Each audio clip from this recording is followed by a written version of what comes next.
Yeah, we're back again. Where is everybody? Let's wait for the peoples to come back. Cooking and Conversations Part 2. You already don't know.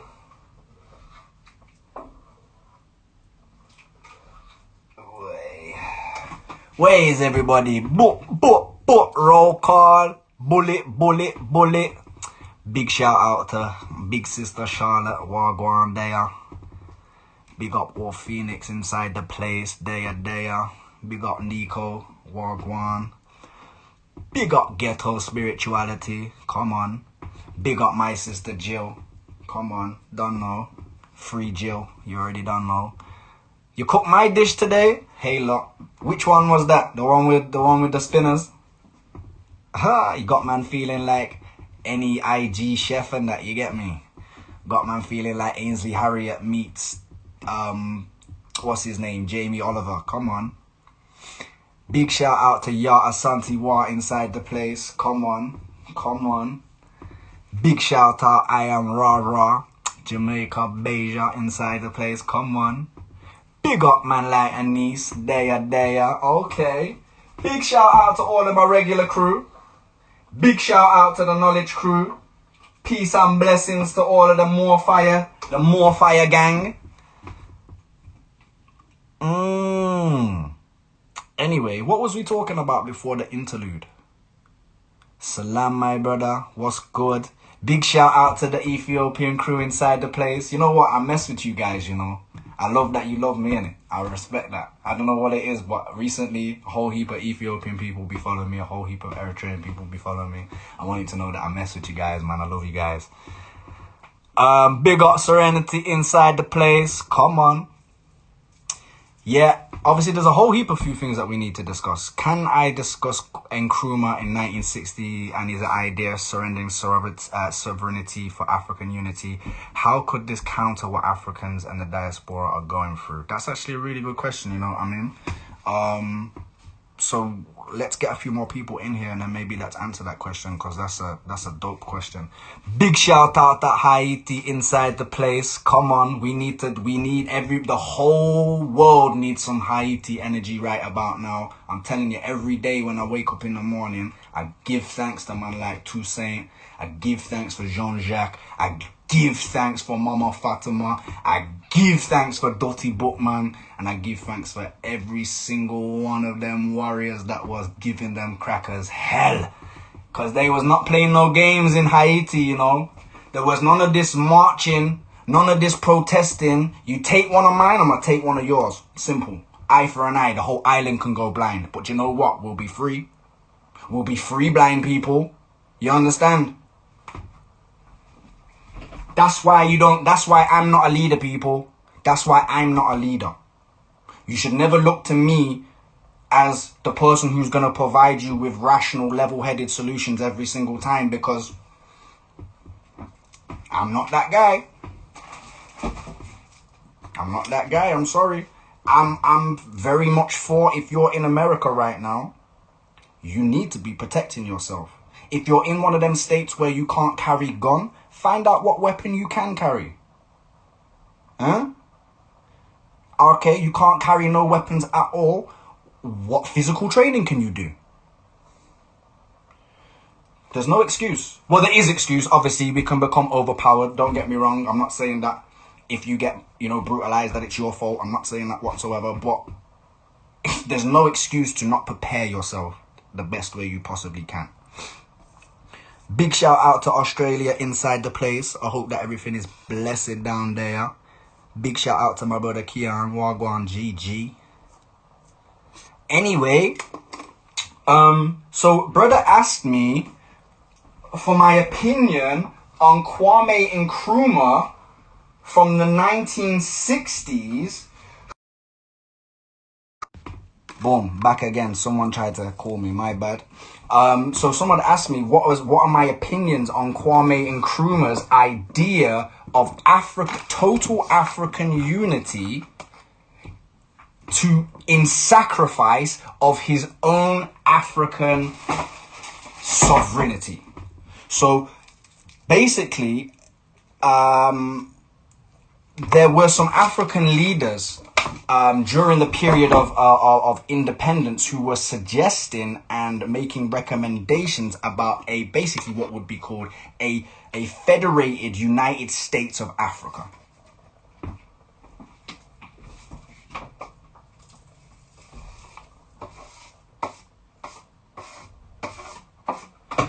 Kwame Nkrumah and other African leaders and other African theologians were theorizing and conceptualizing what it would be like to have a total African continent.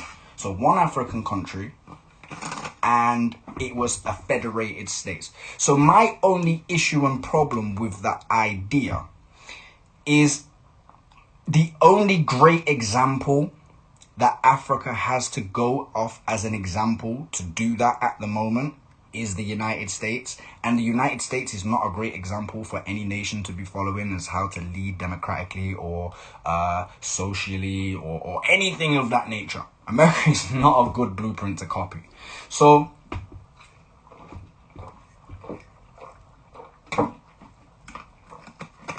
I guess I like the idea of there being fluid African unity, because then that would mean that they can create internal trade embargoes.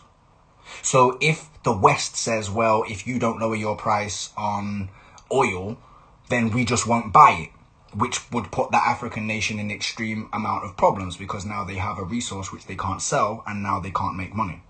But if all of these African nations were to be conglomerized and to work together, it wouldn't matter, because they could just trade in and amongst themselves. Now, here's the thing, guys. Here's the thing that I don't think many people actually appreciate or understand about global politics. And best know this, I don't understand global politics and global economics as well as, you know, the average person. But I do have a somewhat of an understanding.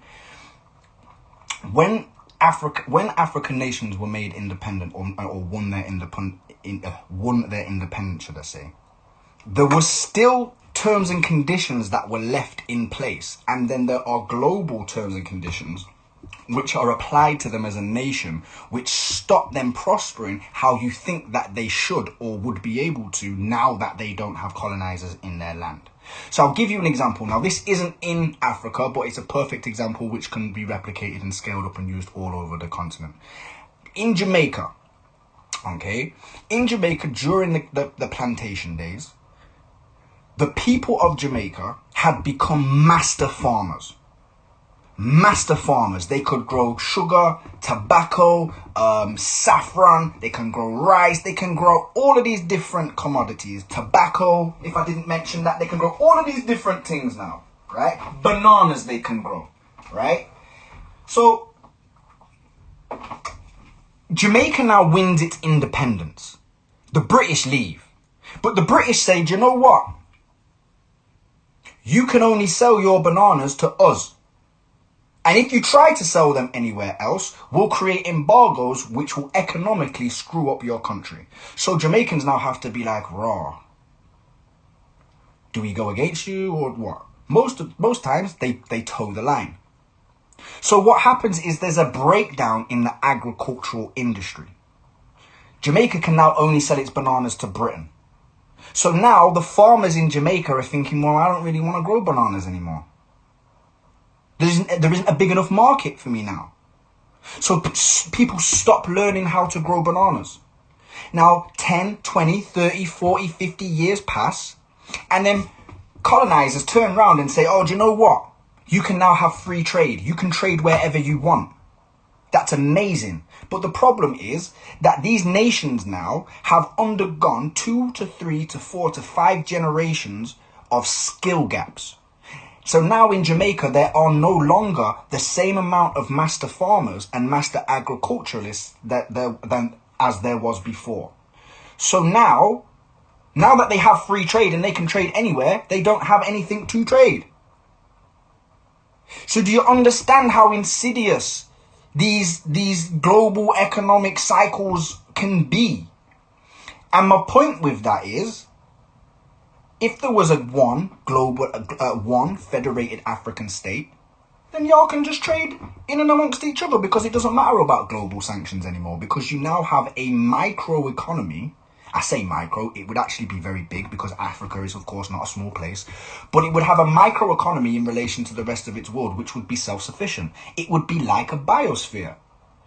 Egypt has this product and Zimbabwe has this product. Sudan has this type of product and Malawi has this next product. Chad has this thing, Central African Republic has this, and we're all trading and doing this and doing this and doing this now. Do we hear what we're saying? It also would then include things like there being one language on the continent. Now, that's not to say that we now strip away the thousands and thousands of beautiful and amazing cultures and languages that are already on the continent. As we know, there's more languages spoken on the continent than I think than anywhere else.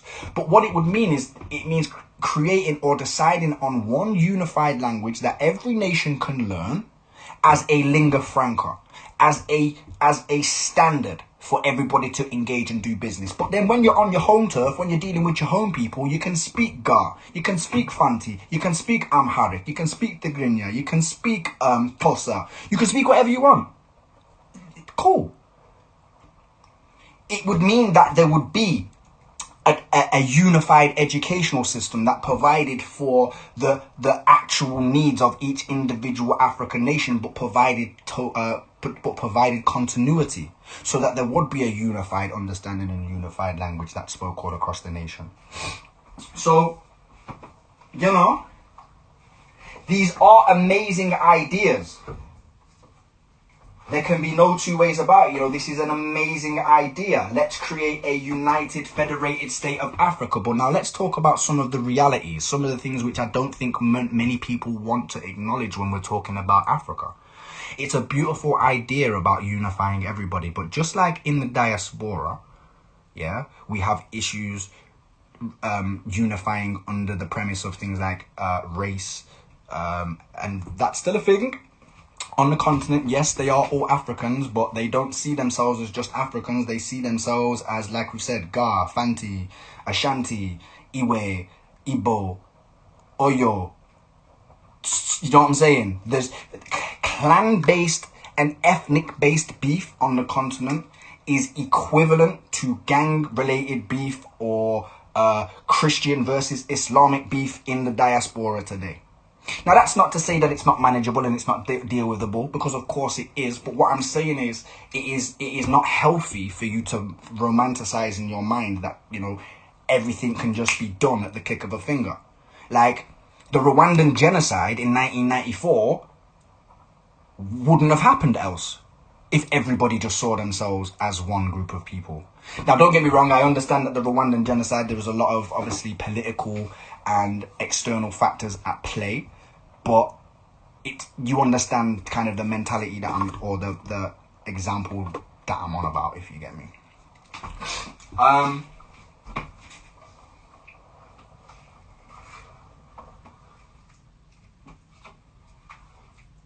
So, I do think that there are pros and cons to it. There are definitely pros and cons to there being a one unified African nation. However, I do also understand the pitfalls and the realities to doing that. Like, for example, again, I'm not trying to highlight any specific nation or any, you know, and try to shame them or anything like that. But all you have to do is look at nations like Somalia, for example. Clan-based and tribal-based beef there is a big thing. How do you tell one clan to just drop beef with another clan because you now all of a sudden want to unify the whole continent? There has to be a process. There has to be a re-educational process. It's not just something that we can do overnight. And here now it leads me to my next thing. It leads me to a next point, because, I mean, this is just a random flowing conversation, to be honest with you. But my next point is, and I say this all of the time, people, stop being selfish. I don't mean with your money. That's yours. You do what you want with it. I'm not talking about your time. That's yours. You do what you want with it.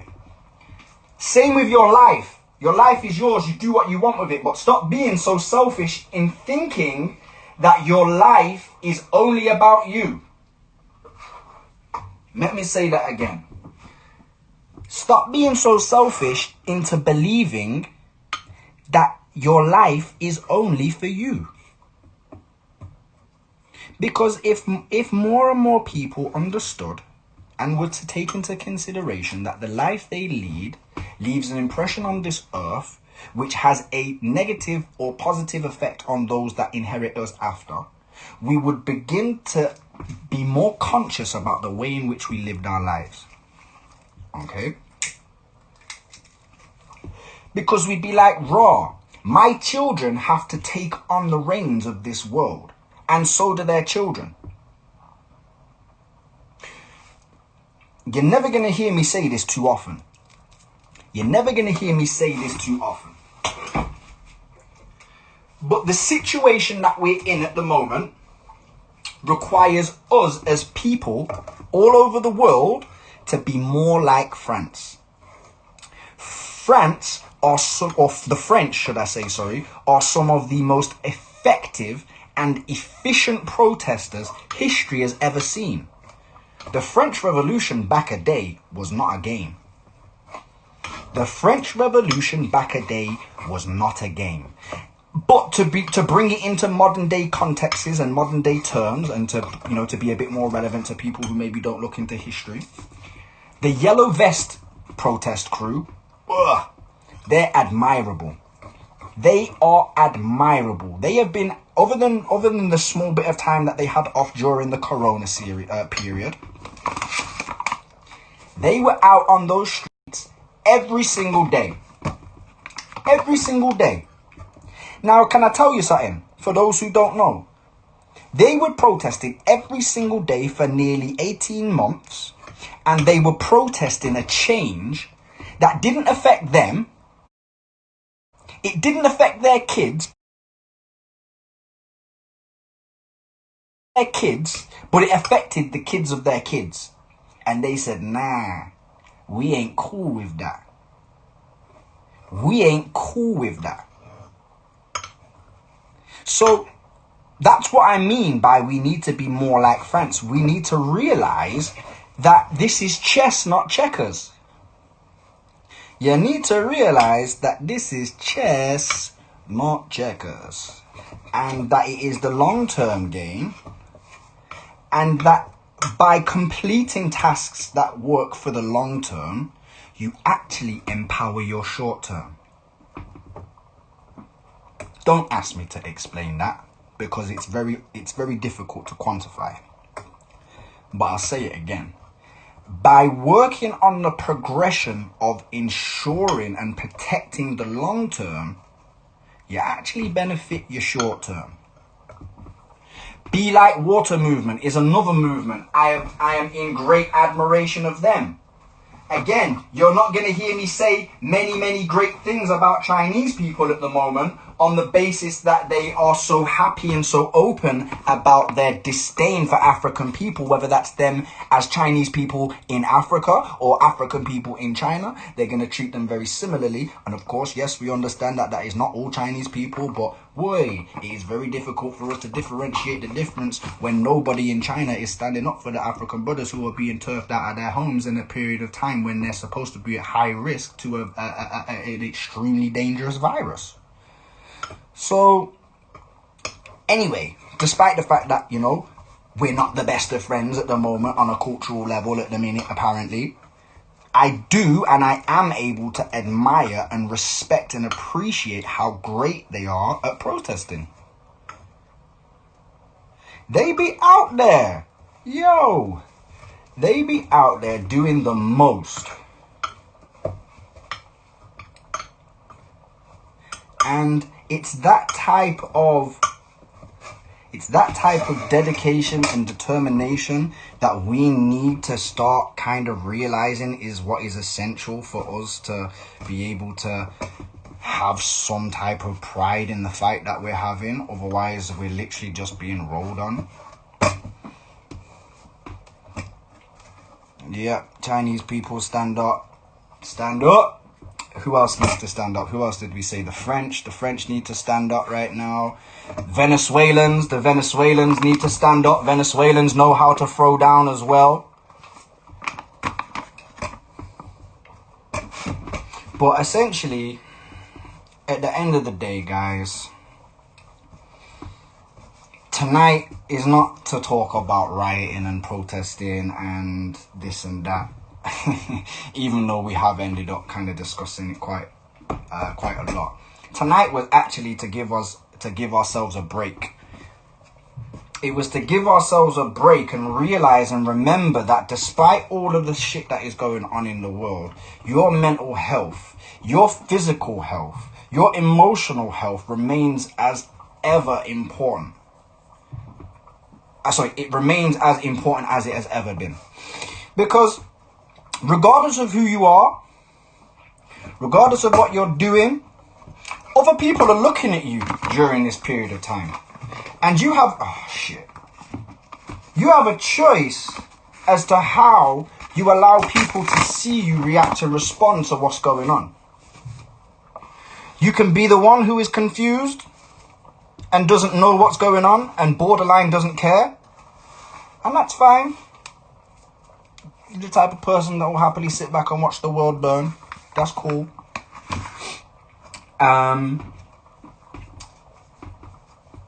But sorry, I'm making my thingy in it, my little dumplings and them thing there. Yeah, we're here tonight to just talk about things that can bring us balance, bring us happiness, and bring us joy, and remind us that despite the fact that it looks like a lot of what's going on across the world is stacked against us, the only reason why they're turning it up so much is because we are on the edge of breaking free from it. Like you only smack a horse, right? You only smack a horse when it's bucking and whiling and losing control because you think you're about to lose control. Does that make sense? I don't know if I'm saying that right. But you only install discipline onto something that's acting like you are about to lose control of it. Do you know what I'm saying? So that should remind you guys that we are close. We are close. We are close to what they don't want us to know. Do you hear what I'm saying? Just to put a little bit, some clarity or a little additional context onto that saying there, anybody who's got children will know this. You only smack your child when you've lost control of the situation or your child's lost control. I mean, that's how I used to get licks anyway. My mum used to lick me. You know, I'm all for discipline. Those who do not hear must feel. You understand? But yeah, there's all of these different things going on. Yes, Cozzy. Wagwan, Jules. I know you know that saying. I know you've heard that in the household. Those who don't hear will feel. That's a family thing. All of my family have always done said that. Alright, let me see what's going on with some of the comments, because I'd be chatting. Someone said they're going extinct. That's actually interesting you should mention, because I'm sure many of us will know about the negative birth rates and things of that nature. Did you know that there was an article that was released within the last couple of years, and it was talking about Ireland, and the people of Ireland are said to be at such a negative birth rate that by 2050 they will not be able to recover.